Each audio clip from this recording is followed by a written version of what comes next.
শুনেছি বাসর রাত নাকি মানুষের জীবনের সবচেয়ে মধুর রাত। ভাবতেও পারিনি এভাবে হঠাৎ এ রাত আমার জীবনে আসবে। দুদিন আগে তুমি আমাকে জানতে না, আমি তোমাকে চিনতাম না, কিন্তু আজ আমরা দুজন দুজনকে জেনেছি, একে অন্যের জীবন সঙ্গী, সুখ দুঃখের সমান অংশীদার।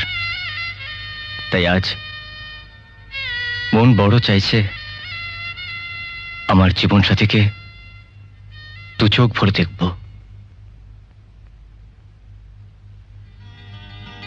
শুনেছি বাসর রাত নাকি মানুষের জীবনের সবচেয়ে মধুর রাত। ভাবতেও পারিনি এভাবে হঠাৎ এ রাত আমার জীবনে আসবে। দুদিন আগে তুমি আমাকে জানতে না, আমি তোমাকে চিনতাম না, কিন্তু আজ